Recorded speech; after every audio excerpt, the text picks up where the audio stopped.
Welcome back, everybody. This is Eric and Chad here with Iraq Veteran 8888. Today, we have another Gun Gripe episode for you, and this one's called Riding the Slide, baby. Now, we ain't talking about the water slide at the water park. We're talking about the slide on your pistol or the bolt on your rifle, and we're going to go over this. This is something that irks a heck of a lot of people, and we're going to get into this, and I think for some of you, especially if you're a beginner, that this will absolutely help you in your manual of arms and make you a better shooter, I promise. Before we get started, I would like to thank our friends at Sonoran Desert Institute for supporting our videos. SDI has some awesome distance learning programs in the realm of gunsmithing, reloading. They have wonderful instructors, great financial incentives. So if you're looking for a career in the gun industry as a gunsmith or any type of high-speed individual related to guns, they are definitely your go-to source. So check them out, SDI, Sonoran Desert Institute, and tell them we sent you over there. All right, so Chad, you and I have been kind of talking about this for a couple of weeks before we made this particular gripe. Always. And, this one really gets on a lot of people's nerves. It definitely gets on my nerves, especially with new shooters are kind of the exception. But experienced shooters that do this, dude, like, makes me want to go up there and just, like, pop him in the back of the head like I do my oldest child. Like, what are you doing? What are you doing? I saw a video from Ukrainians' weapons tracker on Twitter the other day that showed a Russian NCO trying to train a conscript on how to load an AK-47. I think I saw this. And he's sitting there like working the bolt to the rear with his hand and then pushing it forward like this. And he was just ate up as heck. Now, to be fair, when you're a new soldier, I mean, you don't know anything. You're supposed to learn and everything. Well, and you can certainly understand the frustration. Well, he was like yelling in his ear, like, "What are you doing? What are you doing?" Yeah, he's like, "You charge the rifle, pull back, let go." No. Like, it was funny, but it was also sad at the same time. Like, man, I feel sorry for that dude. I mean, how many American GIs in videos have you seen drill instructors getting right up in their butts over every little tiny, weapons handling issue and all? But that's something that people that are experienced gun folks, that really gets on their nerves. Yeah. So let's talk about it and deconstruct this right. and let people understand what we're talking about. All right, so just an example of riding the slide. We'll show you like what it can cause, later on in the video. But all right, this is a CZ Shadow 2 9mm pistol. All right, it has a slide and it has a frame. All right, the slide is what reciprocates back, okay, and it ejects the spent case and then strips a new round off the magazine, therefore creating the semi-automatic action, right? Well, when you go to initially load the gun, you would take an empty or a loaded magazine, drop it in the pistol, and then you would, well, I'm going to pull it out, but you would just pull back on the slide and release, right? So it's under spring tension, so it's going to cause the weight of that slide to move forward, strip that round off reliably, and chamber it properly so it's ready to fire. The handgun is therefore in battery. All right, when you ride the slide, this is a dummy round that we made. All right, it's a spent 9mm case, all right, with a projectile on top of it, no gunpowder. When you ride the slide, there you go. This is the kind of thing that can happen. The nose of the projectile will get stuck on the feed ramp. It'll get lodged in there. There's not enough spring tension at that point to overcome the tension on the round in the magazine. And then you have problems. Somebody will like take this and not even realize there's a problem, and they'll point it downrange and go to shoot it and be like, click, click, what's going on? And then that's where you get people like looking down the barrels and doing other kind of dumb things. But you see a problem, right? Well, you fix it. The gun's now in battery. But riding the slide is the main culprit of that problem. Right. If you just don't ride the slide, if you just pull back and let it go, it seems like that's a lot easier than having to try to control the slide and move it forward, especially for new shooters. That's right. Right? Okay. Well, think about the way that a semi-automatic pistol operates, okay? When that slide reciprocates rearward, it's under spring tension when it's at its furthest rearward form of travel. Now, this is a Smith & Wesson Performance Center 9L. Ooh, ported nice. 9L, really nice gun. The same argument could even be said for running the slide stop, right? There are some people that say, well, when you go to load your magazine and your pistol, and you have the bolt or the slide to the rear on an empty magazine, you go to put a fresh magazine in, there are people that say that you should not run the slide stop. that you should always reach up, grab the slide, and release so that you are pulling. When you pull that slide to the rear, that extra little distance, you're compressing that spring a little bit more. And the theory is that you get a much better chance of making sure that first round has the best opportunity that it can to get into the chamber. So that's a point of contention that some trainers may say, well, you should never run the slide stop because the slide is actually not at its furthest rearward travel, and you could potentially see some form of a malfunction if you do so. Now, obviously, many of us do run the slide stop on a pistol, and we never have any issues. I can't really say I've had very many issues running the slide stop on a pistol in terms of having that round not go in chamber. But in a dynamic, let's just say combat environment, most trainers will tell you that you need to get in there and run that slide hard to the rear, let go, so that slide has the most momentum possible to get that first round in there. So something to consider. In some firearms manuals, for example, like Glocks, early Glocks, for example, the slide stop was just that. It was a tiny little piece of metal that didn't protrude outside of the frame of the handgun. It was real low profile, and all it did was just stop the slide when the magazine was empty. And right there in the manual, all right, manual of arms, it tells you to insert a fresh magazine, grab the slide, pull rearward, and let go. It says nothing about trying to depress that slide stop and use it as a release. So, and you see now that Glock has their extended magazine releases, that's a factory option because, I'm sorry, magazine releases, but slide stops, yeah. Those extended slide stops, because people want to run the slide stop. It's an optional thing, you know? It's an optional thing, but it's just something to think about. So it kind of gets into that same thing, like where you wouldn't ride the slide, you're wanting to give that slide the maximum opportunity that it can to go all the way to the rear, compress that spring, and allow the most inertia and force of the bolt closing with the most mass available to it to overcome the magazine spring, especially on a freshly loaded full magazine, and to get that first round in there. Easy. So teaching new shooters this is a lot easier than teaching experienced shooters this. If you've got somebody who's had bad habits for years and you just happen to be at the range, you're like, hey, you know, you're having problems, like just pull it to the rear and let go. Like they're in such a habit of just riding the slide and stuff. And like they'll ride the slide, doesn't work, they'll rack it, ride it again. And they cannot compute what the problem is and how to solve it without some sort of intervention. It's like some people think they're going to hurt the gun. You know what I mean? It's a Like, tool. well, what does the gun do when it cycles? It's going violently to the rear at full speed. Of course, it's a violent transaction when you look at what's happening in slow motion.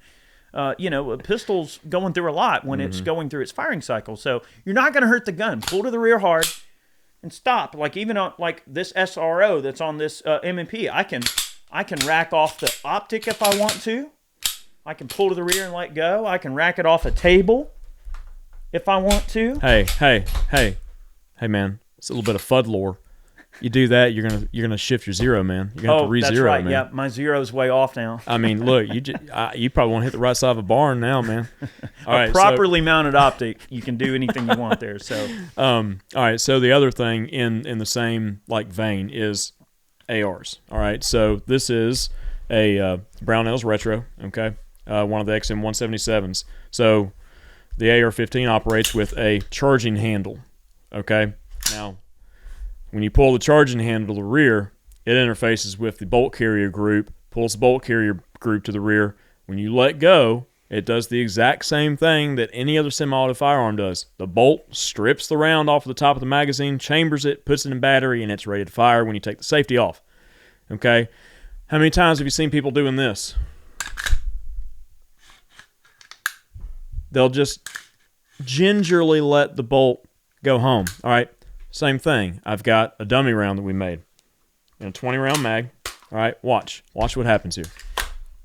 I'm going to ride it just a little bit. Look at that. It barely is even overcoming. All right, it's out of battery right now. Now, this firearm has what's called a forward assist. All right, so you can use the forward assist to push the bolt home and into battery, and now, therefore, it is ready to fire. But if you would have used proper manual of arms for this platform, you would not have that issue. Now, on guns that don't have a forward assist, then you can kind of take your thumb and maybe push the bolt if there's a little bit of a recess in there. But other than that, you've got to, strip that round out and try to chamber it properly. Or cheat the bolt back a little bit and let it and slam. let go. But like, I remember it was funny, and I always give him hell about this, but we were in the stand hunting the hogs, and Matt couldn't remember if he had that Daniel Defense chambered, 308. And I'm sitting there, I'm filming, and I hear him over there going, pulling the bolt back, like he was pulling it back just a little bit, until he could see the round. And he was like, okay. And then he let it go real quiet, like, and he forgot about it. And he went to shoot that hog, and it was like, click, click, click, nothing. He was like, oh, man. And he pulled the bolt back, and it was loud in the stand. I'm like, what are you doing, man? Like, stop it.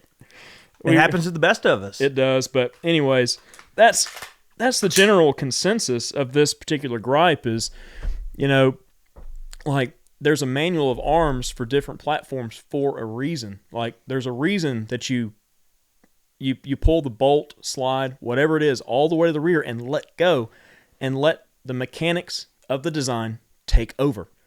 Agreed. Because it operates as it was designed if you treat it as it was designed. I mean, no matter what the platform is, right? Let's say rifle, for instance. Chances are, if you pull the bolt, whatever it is, if it's an AK, you pull the charging handle to the rear until the bolt comes to a hard stop and you let go, right? Any type of action, if you do that, you're going to generally be where you need to be. Pull the bolt to the rear until it stops and let go, right? One thing I want to add about the AR is that when you are on an empty magazine and you insert a fresh magazine, you can absolutely smack that bolt stop. Mm-hmm. Now that might be one slight area of contention that might differ from a handgun, where some people will tell you not to ride the slide stop on a handgun. A bolt stop on an AR, absolutely, that is totally the way it's designed to work. I mean, look at the meltdowns we've done, where I'll put a mag in, and I smack that bolt stop every single time, and it works every single time. We Smack it like your mama. Never have a problem running the bolt stop on an AR. In fact, that's the way it's designed to work. Because think about it. If you pull the charging handle back now, it's just, you're really creating more friction if you do that anyway. So if you were to load your AR, let's just say by pulling the charging handle to the rear and letting go, that's really, in my opinion, you may experience a problem even doing that unless you're just checking something or doing a chamber check. I always lock the slide to the rear and let the bolt stop do all the work, and I've never had a single issue with my AR not chambered. Hey, man, anyway. FUD lore. And don't lock it back too much because you'll break the bolt stop. It can't. $8 part. Look, it can't handle all that pressure on it, man. It'll break. You didn't know you were going to get some FUD lore in this video. Woo! All right. Well, I think that pretty much, clears things up. I mean, look, here's the thing. Ignorance can be cured. If you don't know, you don't know. Now you know, right? Maybe you've been doing this for a long time and you didn't realize, well, man, why is my gun keep malfunctioning on me? Or why am I having issues? Or maybe if I'm doing some sort of training or shooting and I'm losing time in competition because I'm doing something wrong, manual of arms wise, just remember, every firearms has a specific manual of arms for a reason, as Chad said. And look, always take the time to understand the weapon that you're messing with, right? And know what you're dealing with. This is just two examples. There are many examples, but I think these principles can pretty much be applied to just about any semi-automatic. Yeah. The only other thing I want to mention was, like, I was giving examples of problematic firearms. So, all right, say you've got a gun that has a non-reciprocating charging handle, that sort of thing. So the charging handle is not connected to the bolt, right? And like, say on a SCAR, there's really no way to actuate that bolt and push it forward, correct? It's slick side. So you just got to rack it again and let go of it. The SCAR, I can't ever say I've really had a major issue out of the SCAR. We got 3 SCARs, a 16, a 17, and a 20S. And, the SCAR has this huge, hunkin', massive bolt that's really heavy. It's actually an extremely heavy bolt. And it's got a pretty rigid spring. They're not too hard to pull back. But generally, even if you just pull it back enough for the bolt to clear the rear of the round, it's going to chamber. I can't say that But I've ever really you've got to had. let go of the charging handle though. But if you keep riding it, If you know, ride it, of yeah. course. So But the mass of that bolt does help with the chambering for sure. now, on the scar. comrade, on AK, if you have battlefield pickup round, you put it in gun in a chamber, you beat AK on table until chamber, and then you shoot. That's right. Okay. That's exactly how that works. Yeah. Look, on the AK, you just got to hit it harder. Or smack the conscript harder until it works, and you're there. Like that Russian NCO did. Man, I can so understand bad. his frustration when you're sitting there telling somebody how to do something and they just continue. They cannot get it to compute. There's something about the paradigm of an NCO being pissed at a conscript that it's so relatable that you know it doesn't matter what language, any military you see them training and they're getting onto a conscript. It's like, dude, what are you doing? That happens a lot at my home. Oh yeah. What are you doing? Just rake the leaves. Just put them in the pile now. What are you doing? These piles are over here. I told you to bring them over here. All right, guys. Don't ride the slide. Don't ride the bolt. Okay, ride the lightning. All right, that's what we're going to do here. Okay. Ride the lightning. Have yourselves a great day. Many more videos on the way. Really appreciate you tuning in to Gun Gripes. We've got some awesome content on the way. More gunsmithing stuff, reloading stuff. We got some more meltdowns in the queue. We got some great hunting content that we've done that I can't wait to release for you guys. Lots of shooting videos. I mean, guys, we do everything here on this channel. Everything from legislative updates, news. We're a one-stop shop. Look, 77% of my viewers are not subscribed to my channel, believe it or not. We have 2.6 million subscribers, but that 77% of my current viewership is not subscribed. Make sure you subscribe and click that notification bell so you get all of our videos. Thank you very much. And remember, don't ride the slide, ride the lightning. Maybe ride the water slide. Woo!